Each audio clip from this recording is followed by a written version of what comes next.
if he loses, it's going to be hard for you to pretend you never supported him. All in. The really sad thing is, like, it's all fun and games for, like, you know, obviously billionaires, the super rich, the guys who don't give two about the rest of the world. They just see everyone as potential worker bees, and that's why they want them to breed so much, specifically white folk too, right? Make sure you make the right kind of babies. But like the whole thing just being like, yeah, it's all hilarious as the memes. Yeah, I spread anti-Semitic conspiracy theories. I vilify Jewish people all day. It's hilarious, epic. Yeah, I go after minorities constantly. I make people believe that immigrants literally want to eat their children and cats and dogs. It's so funny, and I face no consequences for my actions too. It's fucking hilarious. It's weird how that works, eh?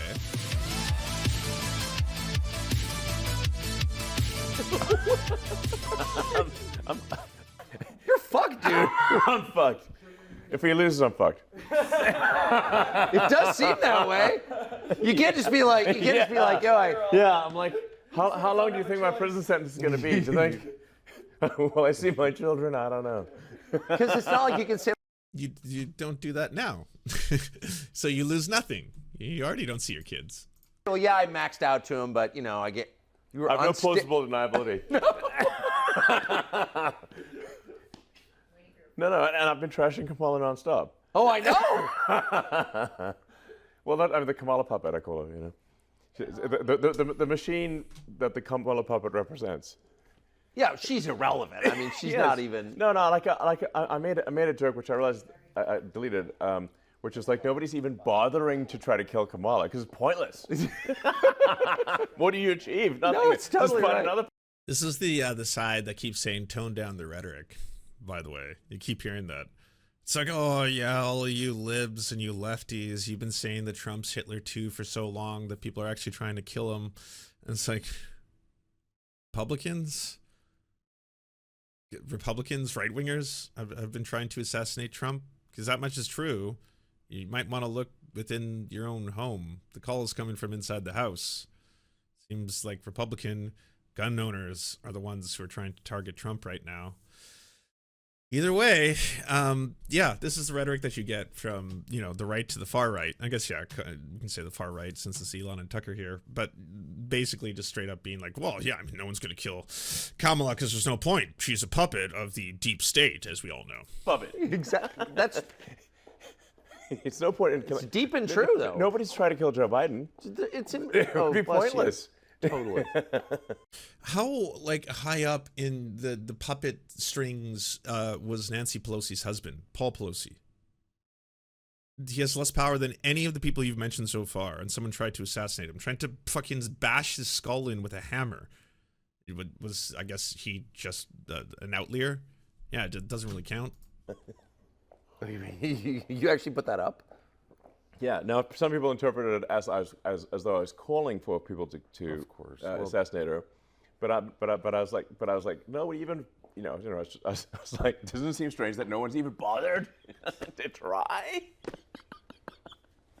It's not worth it. I mean, There's an endless supply. yeah, like. Also, I feel like Tucker is only half invested in this, because I think he feels like this isn't being uploaded yet. It's like, did you hear him? He's like, so you can put this up? Like, this is, we're B-rolling it. We'll deal with this in post or something like that. So we'll see where we're going with this. But yeah, again, just wild and absurd to just be like, well, I mean, yeah, she doesn't have a moment where she moved her head ever so slightly to the right, and then the bullet gracefully just, you know, barely missed her face thanks to the power of God and God's hand, who took the bullet and then steered it into a father of two who was shielding his kids from being killed. Nobody would. It's absurd. It could be anybody. Yeah. Nobody's gonna try to. Nobody tries to assassinate a puppet. Of course not. A marionette. Yeah, marionette. It's just like. Oh, I get it finally. So the thing being is that because Trump, you know, he's basically, Q has told us, a very high level, you know, member of the administration, trying to drain the swamp, trying to fight for freedom, fight for everybody, and liberate America from the clutches of Hollywood and the pedophilic cabal, apparently, that is destroying the country. Whereas, you know, Kamala is a puppet. And so because she's been placed there as a puppet, there's not going to be any assassins trying to assassinate her. Which, again, who's tried to assassinate Trump so far? What was the profile? It was a lifelong Republican voting family, registered Republican voters. The shooter himself was a registered Republican voter. The shooter was described by his classmates as a conservative with conservative leaning who was often isolated in class because, again, he tended to be far more conservative than the rest of his contemporaries. I mean, again, are you mad at your own rhetoric?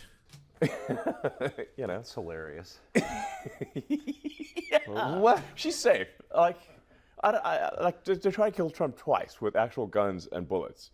Oh yeah. He shot in the air right in fucking Butler where I was, and He doesn't seem rattled. It's weird. Does he to you? it doesn't seem what? Rattled. I mean, he's the constitution of an ox. It seems. You know, so it's not like working out and eating healthy. That's just weird humans, you know? Two like impregnation fetishists hang out, and this is just how they act. Well, he's got the constitution of an ox. True. And he's Okay, we gotta tape this. Yeah, we're good. Oh, good. Yeah. so he's not like, let me eat another salad. That's not. No, or work out. You know. That's so cringe, by the way, trying to acknowledge how badass it is that your hot mic moments are so epic. We really should start the cameras rolling. It's like, yeah. Oh, hey, no. We're already going. This stuff is gold. We got it all, sir. Oh, really? I was just speaking naturally off the cuff here. I didn't know, but wow, I guess leave it in because we're free speech warriors who care so much about free speech. We wouldn't edit any of this out. Fastidiously, that's I felt like hell he doesn't work out, and he eats, you know, cheeseburgers and Diet Coke and stuff, and because I think it just inherently has a strong constitution. So, and you were just with him. He didn't seem like a man who'd been the subject of 2 assassination attempts. No, he seemed of, you know, sound mind and body and strong backbone. Did you? I mean, that's what I said in the thing. Which, Yeah. The remarks I made there were impromptu. There was no teleprompter or anything. We know. I was speaking extemporaneously. Are you the only rich guy who doesn't have like a media consultant? No, I media consultant. Yeah, no, I've noticed. Obviously. Yeah. I mean, no, I just thought about what I want to say, and I just spoke off the cuff. No teleprompter, nothing.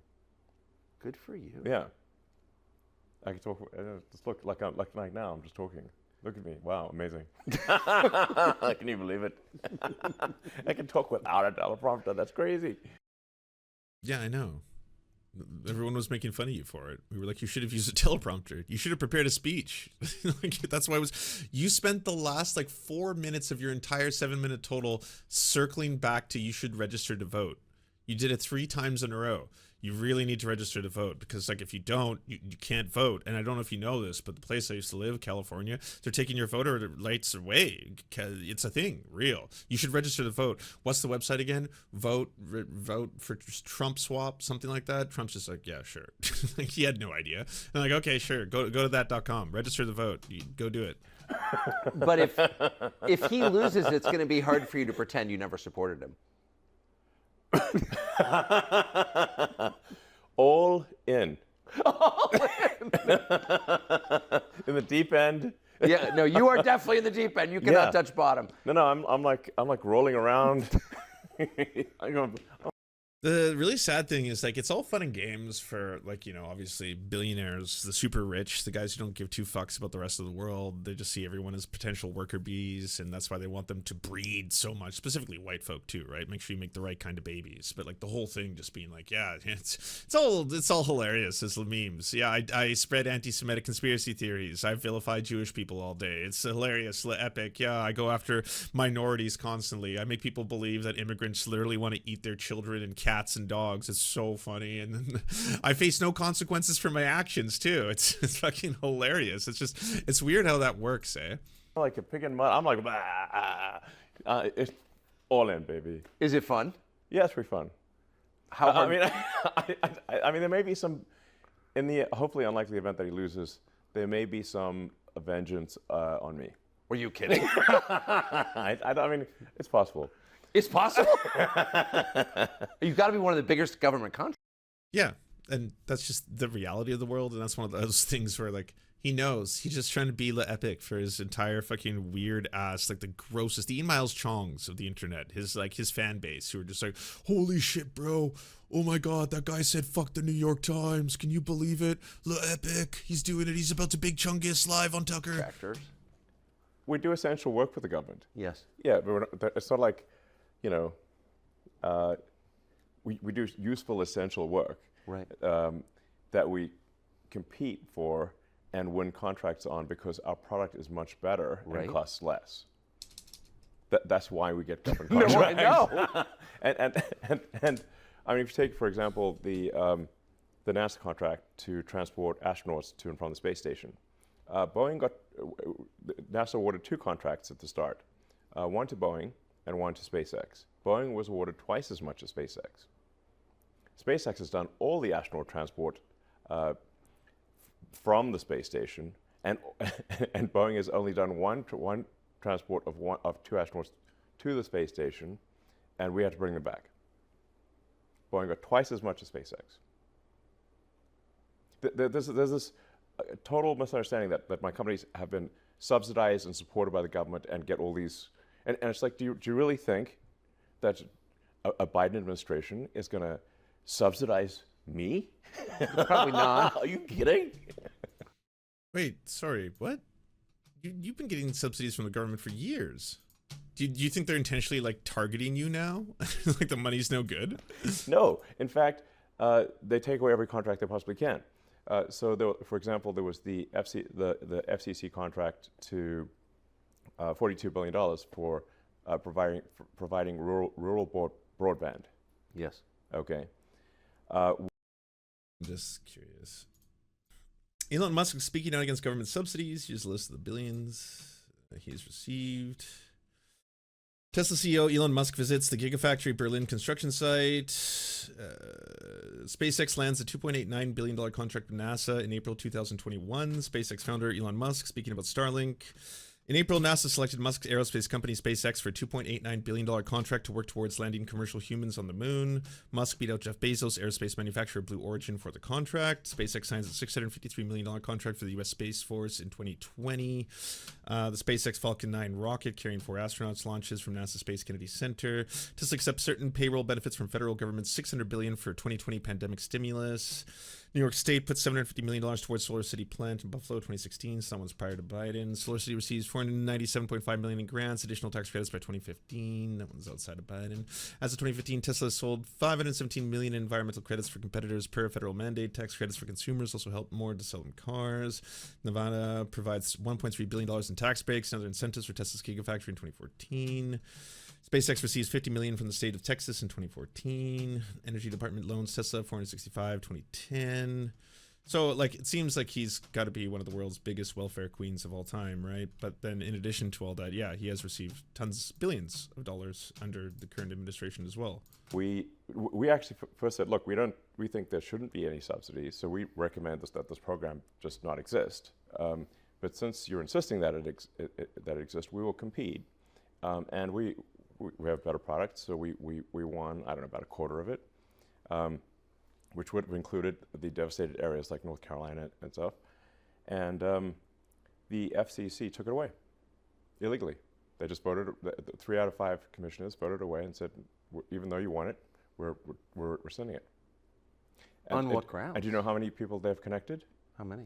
0. So the FCC won't let me be you, let me be me. So let me see. The Kamala campaign dramatically outspends the Trump campaign in the swing states. The overwhelming, the media, a fairly small number of lawsuits every year. So why did they pick this one? Because you lawfare. max. Yeah, lawfare. I mean, or it's like that famous quote from Beria, you know, yeah. Stalin's like chief torturer and head of the secret police. Beria said, "Show me the man, and I'll show you the crime." Exactly. And we have so many laws. I'm not the target demographic for this. Like, I just realized what fucking asinine little children they are. But it's got to be funny for like people who like genuinely like, wow, that's profound. He's right, you know. They both are. You know, and every year we're making it harder in America for actual builders to get things done. You know, maybe they need to like figure out why the guy died or something. You know. That's the faith. That's liberal compassion, though. They're right in a bit of there. a quandary because they got no place to park a car, and they feel that they shouldn't really move the dead body. So they called 911 and said, "There's a dead body outside our house," and they said, "Well."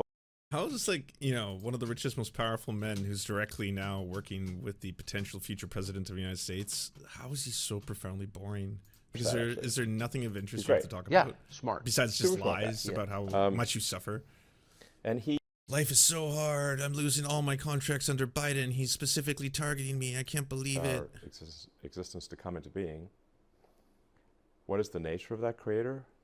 That I think is unknown. At least I think it is. Oh, wow. And you got to do the Christian nod of the head. Like, is that just a requirement on the right at a certain point? It's like once you go Dave Rubin, right, at a certain point on that journey, you have to renounce your agnosticism or your atheism, or even if you think that we live in a simulation theory, which is what usually something that Elon Musk proposes, right? At a certain point, you have to admit that, like, well, okay, if you want to say that there's an architect, if you will, that architect's name is Jesus. That's right. That's right. The King of Kings. Yeah, the King of Kings. I don't know of a definitive answer to that. You don't know who created all existence? The fuck? I have no time for these fools. But I do want to tell you all about some science, a study that just came out. It's called Inside the Funhouse Mirror Factory: How Social Media Distorts Perceptions of Norms. We have information on where ideas get proliferated, and how they reach people. And it's good and bad news. The good news, there's a lot less of these super aggressive, transphobic, science-hating perverts out there that basically dominate right-wing punditry. The problem is that those small selection of anti-vax weirdos who are obsessed with controlling and policing other people's sexuality while they just goon all day to gay porn, they unfortunately do influence a lot. It's a very small percentage of the internet that actually spreads and proliferates a very large percentage of conspiracy theories that reach the real world when people are leaving their homes to be like, oh, Trudeau is trying to throw children in the Wayfair cabinets and he's working with Obama and all that kind of stuff. Well, it does have real world effects, but we have data on this finally. I'm glad. It's a theory that I thought was real in my head. The current paper explains how modern technology interacts with human psychology to create a funhouse mirror version of social norms. We argue that norms generated on social media often tend to be more extreme than offline norms, which can create false perceptions of norms known as pluralistic ignorance. We integrate research from political science, psychology, and cognitive science to explain how online environments become saturated with false norms, who is misrepresented online, what happens when online norms deviate from offline norms, where people are affected online, and why expressions are more extreme online. We provide a framework for understanding and correcting the distortion of our perceptions from social norms that are created by social media platforms. We argue the funhouse mirror nature of social media can be pernicious for individuals and society by increasing pluralistic ignorance and false polarization. The internet is one of the fastest growing technological revolutions in human history. Almost 5 billion people worldwide use social media, and the average social media user now spends about 2.5 hours a day online. Alas, and to anyone who's been watching me for the full 2 hours and 44 minutes of this broadcast, it doesn't count. This is all free time. We've been educating each other, enjoying each other's company. This is not the detrimental social media. And in the chats, you've all been having a great time too, and enjoying each other's companies, and then hanging out and laughing. Look at you all. Look how you laugh. Look at that, you know? So this doesn't count. This is not part of this, the bad effects of social media, okay? That's all I'm saying. No, Twitch can be. I'm just saying my show specifically. Anyone else could be. Just this is the only show that's exempt from the study, I believe, according to the science. Alas, the online environment is far from a true representation of the offline world. In this paper, we argue that social media is akin to a funhouse mirror, reflecting and warping our collective sense of what is normative. When people stare into the mirror, they do not see a true version of reality, but instead one that has been distorted by a small and vocal minority of extreme outliers. One of the opinions creates illusionary norms. In turn, these outliers are often amplified by design features and algorithms that prioritize engaging content. Online discussions are dominated by a surprisingly small, extremely vocal, and non-representative minority. Research on social media has found that while only 3% of active accounts are toxic, they produce 33% of all content. That's right. So this 3% minority of extremely passionate, perverted, and sexually obsessed bigots are the ones who are generating so much of the amplified bigotry that makes it seem like it's a lot louder on the internet than it does. That does unfortunately translate itself into real world violence, stochastic terrorism, bomb threats, people hitting, trying to do coups, overthrow the government of the United States, stuff like that. Yes, it can spill outward. Once, the QAnoners stop wanting to follow the crumbs and feel like they've figured out the puzzle, then people might get up and say, hey, we got to take America back. The election was stolen. Furthermore, 74% of all online conflicts are started in just 1% of communities. And 0.1% of users shared 80% of fake news. Not only does this extreme minority stir discontent, spread misinformation, and spark outrage online, they also bias the meta-perceptions of most users who passively lurk online. This can lead to false polarization and pluralistic ignorance, which are linked to a number of problems including drug and alcohol use, intergroup hostility, and support for authoritarian regimes. Furthermore, exposure to extreme content can normalize unhealthy and dangerous behavior. For example, teens exposed to extreme content related to alcohol consumption through dangerous alcohol consumption was normative. The current paper explains who social media creates a funhouse mirror version of reality. We draw from work in political science, psychology, and cognitive science to explain how online environments become saturated with false norms, who is misrepresented online, what happens when online norms deviate from offline norms, where people are affected, and why expression of more extreme online. We provide a framework for understanding the correction and the distortions of our social perceptions created by social media platforms. We argue the funhouse mirror nature of social media can be pernicious for individuals in society by causing pluralistic ignorance and false polarization, which again, I absolve myself from reading this academic article to all of you, because I'm sharing it. That absolves me of the funhouse mirror effect, because now I've made you aware of the mirror. So you see the mirror now. It's before you. You've seen it. I'm no longer inside it. So I've escaped. I'm breaking the fourth wall, and now we can all criticize it properly.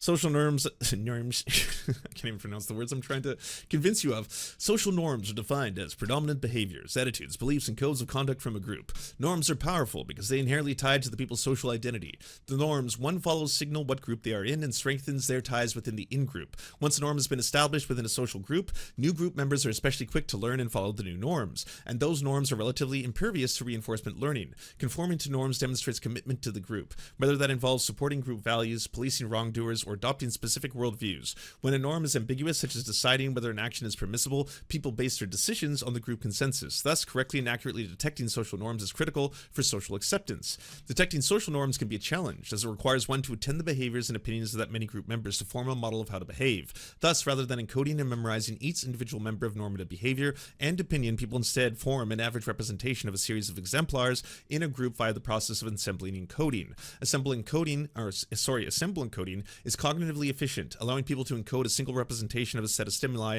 rather than encoding and memorizing every single item. Socially, ensemble encoding allows people to form a single estimation group of emotion or opinion rather than individually encoding each person's reaction. Thus, one might gather information about what opinion is normative over repeated interactions with others to form an average representation of a group's opinion. In this way, people encode the social norms from posts and comments in online forums and social media platforms. When ensemble coding is efficient, it can be distorted online due to the structure of the normative information. False norms emerge in part because social media is dominated by a small number of extreme people who post their most extreme opinions and do so at very high volume, often posting dozens of times more than others, while more moderate and neutral opinions are practically invisible online. Encountering a disproportionate volume of extreme opinions can lead to a false perception that the norms are far more extreme than they actually are. This appears to be a general phenomenon online as it occurs across dominant platforms. For instance, online consumer reviews often reflect extremely positive or negative experiences, resulting in ratings that are either perfect or terrible. middle, with little in between. Similarly, online platforms like Instagram, there is a norm to present oneself as interesting, attractive, and successful, showing only the most extreme positive and flattering content to garner peer approval. On LinkedIn, people disproportionately report successes and accomplishments rather than failures. This leads to a feed where rich models and highly successful people appear to be the norm and can implicitly pressure others to distort, filter, and curate their post to fit in or gain social status. In online political discussions, people who post frequently on social media are often the most ideologically extreme. Indeed, 97% of political posts from Twitter and X come from just 10% of the most active users on social media, meaning that about 90% of the population's political opinions are being represented by less than 3% of tweets online. This is a marked difference from online polling data showing that most people are ideologically moderate, uninterested in politics, and avoid political discussion when they are able. In discussions of the COVID-19 vaccine discussion on Twitter, only 0.35% of people were in true echo chambers, and yet those users dominated the overall discourse. Similarly, an analysis of social media of 448,103 users found that a third of low credibility posts were shared by just 10 accounts. This renders moderate opinions effectively invisible on social media, leaving the most extreme perspectives most visible for users. Now, this is something that all of you probably already had an idea of, but didn't actually see, like, hard data on. And now that you do, it really paints a much more illuminating picture of how social media is distorting a lot of people's both politics online. This idea that we're constantly like, oh, everything is just it's the discourse, it's people, we're all so polarized, everyone is just fighting, why can't we just meet in the GUI center and have discussions and stuff like that. They fail to point out that a lot of their contemporaries, usually right-wing pundits who dominate a lot of social media platforms, they dominate Facebook, they dominate Twitter, and now they're starting to dominate YouTube once again. A lot of these platforms, again, dominated by these individuals who represent very extreme views, and those very extreme views get massively shared by a lot more other users who see these extreme views as credible sources who repeatedly spread misinformation. So you can have a Tim Pool, you can have a Matt Walsh, you can have a whole bunch of these fuckers who are going to spend all day being like, they're mutilating trans kids, they're cutting off their genitals, they're literally stealing your daughters from you, they're stealing your sons from you, this is happening in real time, Libs of TikTok proved it, Joe Rogan proved it, Matt Walsh proved it. Very, very small percentage of the general public. But this small percentage of the general public are then being amplified by so many other people online and normalizing this kind of extremist rhetoric, where again, it shocked a lot of people after that mass shooting in which a whole bunch of people were killed within an LGBTQ plus nightclub, to see right-wing pundits respond to that with fuck around and find out. They were calling for a wood chipper. What did you expect was going to happen? What did you think was going to happen when all you groomers wouldn't stop grooming? That never used to be a thing that would happen when there was a mass tragedy and a whole bunch of queer people just got murdered in cold blood, for someone to just stand there, turn on a camera, and then be like, all right, tonight on tonight's report, fuck around and find out. A whole bunch of gays got murdered and we're happy about it. That never used to be the way. Why are they going so extreme so rapidly? It's been normalized. This is a digital version of far-right extremist fascism, where a whole bunch of individuals are consistently just reinforcing the behavior of a very small percentage of, again, extremists. Anyone who normalizes Matt Walsh at all on any level at this point, again, you're playing into this. And it can be done on the macro scale, it can be done on the micro scale, it can be done just on any day if someone may have been, say, a very positive voice in the past for leftist causes, suddenly going on to another show and talking about how Matt Walsh isn't so bad after all, he's kind of funny. He actually makes kind of these funny documentaries where he calls out like the hypocrisy of the lib white people who think that they're the anti-racist crusaders. Isn't that hilarious? Isn't he a funny guy? And aren't we going to ignore all his years of directly targeting LGBTQ plus folk with violence and getting violence enacted upon them, and the extremism of his rhetoric, not to mention how fucking gross he is? Let's just ignore all of that and just go into a podcast and talk about how Matt Walsh is actually, he seems like a nice guy. Seems chill, right? Yes, I am referring to Anna Kasparian, who just did that recently on this podcast. But anyways, back to this. Receiving such biased inputs from online environments can lead to extremely biased outputs where people rely on ensemble coding to form representations of opinions to the general public. This may be especially problematic for topics like politics, where opinions are invisible and people are generally hesitant to share their opinions with others in everyday life. This increases the difficulty of ascertaining true offline norms. People base their perceptions of norms on unrepresentative samples of opinions and images, leading to a distorted view of societal norms. This may be exacerbated by the fact that people tend to weigh extreme content more heavily when taking in the average of cumulative set of stimuli, and they assume greater moral outrage from a post than authors of the post themselves report feeling. Thus, the conceptualized average of opinion from one's in-group and out-group from the online world can be far more extreme than true offline norms. Considering that online discourse is dominated by the most extreme people, it is not surprising that negativity, intergroup hostility, and polarization appears strikingly prevalent online, often exceeding exposure to similar content in the real world and all other forms of media. That the most widely shared content on Twitter and X and Facebook is moralized content, such as expressions of outrage and hostility towards political outgroups. When positive content does go viral, it also tends to be high valence, including emotions like awe. As such, norms generated on some social media platforms might be more hostile than the offline world. Social media feeds are also curated to normalize extreme norms, from unrealistic beauty standards to outrageous benchmarks for success, thereby fostering a false reality. Even if people recognize that a certain visible behavior, beauty norms, do not reflect how people actually are, descriptive norms, they're still reinforced through likes, signaling what socially is desirable, perceptive norms. These extreme norms can leave people feeling inadequate. Constant exposure to extreme outliers in body shape and platforms like Instagram can contribute to lower body image and depression in teen girls. Research directly linking distorted norms with online norm misperception is still in its infancy, but early evidence suggests that spillover does occur in some domains, e.g. online content that normalizes alcohol consumption can lead college students to overestimate how common drinking is offline, to endorse drinking behavior, and to engage in drinking behavior themselves. However, it is plausible that some users may recognize the distorted nature of online content and place less weight on this information when calibrating their understanding of norms. This also explains, by the way, why there's a lot of people who may engage in acts of extreme violence, such as targeting children's hospitals, targeting children's schools, targeting just children's libraries, children in general, with, again, extreme anti-LGBTQ plus rhetoric, and then being somewhat shocked at the response that is garnered by that. And then when they're caught, when the people who are, say, calling them bomb threats to Boston Children's Hospital and stuff eventually give testimonies, they had a very distorted perception of reality. It's the same thing with, like, the Quebec mosque shooter, who, again, had a distorted version of reality, that he said he had been consistently consuming right-wing content. He'd been watching, and primarily his number one source was Ben Shapiro, then Tucker Carlson, and a whole bunch of other right-wingers who were consistently pushing this concept to him that, hey, there's a Muslim radical majority who want to commit acts of violence, who want to destroy Western civilization, who are coming to do jihad. This is a real thing you need to be scared of. This is happening. You got to be ready for this kind of shit. That does lead a small percentage of their audience to commit acts of mass terror and take on violence. But again, when you finally listen to them, they speak about it as if their version of reality, once they enacted this violence in the real world, didn't line up with the actual way the world operates, because they, again, been so insulated in this constant outrage factory that is promoted by social media platforms, who ultimately do not really care. I mean, like, you can say, well, doesn't the onus fall on these companies? Sure, they're not going to do shit about it. It's something that, again, needs to be regulated and brought in, because they're not going to regulate themselves. You've been giving them more than enough time to do it, and shit has got completely and utterly fucked. And then all it takes is, even if you do have a company that is trying to regulate this to a certain extent, you just need a rich dictator to come along, like an Elon Musk, who can then buy the company out, even if it's like, well, he's not going to pay twice the value for this. Oh, he is. He's got a lot of Saudi investors. Okay, yeah, sure, he's going to pay twice the value. We can't say no. Have it. Take this 150, 200 million, 300 million user social media platform and just see what kind of actions you can take upon it and what effects that'll have, broadly speaking, to society, because people like Jack Dorsey and the previous administration don't care. Right? They don't care if Elon Musk takes it over and turns it into a Nazi platform. Just like YouTube right now is promoting Tim Pool on the live stream, like, as in, like, when you click on live stream, what's playing live on YouTube, you're getting Tim Pool promoted, and he's posting about that. He's posting pictures on Twitter right now being like, I love YouTube now, holy shit, I'm being promoted to the top of the live shows.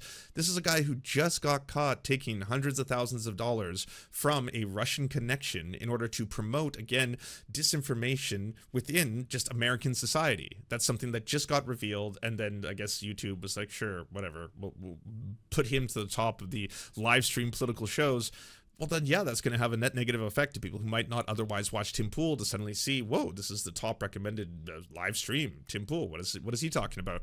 The replacement of the white race. Interesting. Social media operates in an attention economy where design features and algorithms are designed to elicit such engagement as possible. Platforms sell ad space to companies based on the incidences of attention. As such, there's a strong incentive for users to create content that captures attention and maximizes engagement rather than content that reflects reality. Given that users who are the most active on social media are also the most extreme, this creates a perverse incentive structure towards rewarding surprising, negative, extreme, and divisive content. For instance, news stories that express out-group animosity are 67% more likely to be shared on social media. Thus, people with more extreme or hostile beliefs tend to dominate discourse, drowning out or overshadowing some mild or nuanced content and leading to false beliefs about the norms of a community. Now, I would be completely cowardly if I didn't admit that, yes, I'm part of the problem here, because yes, I, as a leftist, still do make tweets that can go extremely viral with a large social media platform. I'm trying more and more to, put out content that I think is directly going to hopefully influence things like, say, an upcoming election in a positive way, even if it doesn't get clicks. If you'll notice and go to my timeline on Twitter, there's a lot of Canadian content, there's a lot of local Canadian content that doesn't get shit all for likes. It'll get 25 likes, 50 likes, 100 likes, maybe 150 likes or something. And then I can make one Elon Musk is cringe meme, and then it'll get 1,000 to 2,000 to 3,000 likes, right? So clearly there's an incentivization for me to get people to realize how cringe Elon Musk is, to laugh at him, to share people laughing at Elon Musk. And it's all in good fun. I mean, who doesn't enjoy a couple Elon Musk epic, the Chungus memes and all that kind of shit? But simultaneously, it is of importance, even if I'm not getting the likes and I'm not getting the dopamine and I'm not getting the reflection, to point out all this fucked up shit that is happening locally in my area, right? And the same thing should apply to you. These online dynamics are amplified by the design features and recommendation algorithms on various platforms. For instance, recent analysis of the algorithm on Twitter and X found it prioritizes evocative content. This incentivizes users to create the type of content which can help them build a large following while warping public perceptions of norms. Well, you know what? If you're a lefty and you're growing your social media account, I think you get a pass. Grow your account. Get out there. Post all the fucking Elon Musk memes you can, and then get yourself up to 1,000, 2,000, 5,000, 10,000 followers. At that point, though, start realizing that you should also be using that platform to try and spread the gospel, try and get more people to recognize how they're being exploited by their bosses, more so than they're being exploited by immigrants. Poor immigrants aren't really fucking anyone's lives over. They're actually usually helping your society by doing a lot of the jobs that, native-born people within the country aren't going to be doing readily. So instead of getting them to hate immigrants, get them to hate their corporate masters, which is actually how the society works, kind of stuff. Conclusion. Everyday users casually scroll through an estimated 300 feet of newsfeed on social media, roughly the height of the Statue of Liberty. I didn't know that. That makes me feel gross. So apparently you're scrolling through a Statue of Liberty every single day worth of just a scroll of stuff. Looking for that sweet. Oh my God, I can't believe it. Dave Rubin shit himself. Well, I'm glad I spent the entire half of the Statue of Liberty trying to find that. Now that I did, I'm satisfied. I got my dopamine. As they casually scroll through this content, they are forming beliefs about the state of the world, as well as inferences about the beliefs of the members of their own social network and community. But these inferences are not often based on the most extreme voices. Being overexposed to the most extreme opinions from the most extreme people can have real what? Real what?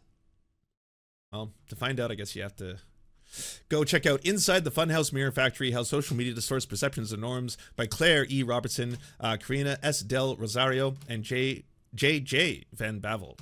Currently in Current Opinions in Psychology magazine, and available for you to consume and learn and spread data, because data is cool, and we like data in this part of the internet. Hey, if you'd like to unlock secret bonus episodes as well as uncensored content, go to patreon.com/The Serfs. This show is produced by Anna Loves Riley, Arian McCarthy, Cheryl Alvarez, Comrade Junkie, Doug Caddy, Everything Important, Hagbard Celine, Jimmy Sombrero, Multimondi, Omni, Political Poppy, Preston Kroll, Quiet 185, Riley and Anna, Roller Dragon, Cernicus, Stellar Gwyn, Sebastian Demmel, Travis McClinton, Trincell, Words Greenwood, with additional support coming from all of these amazing human beings right here.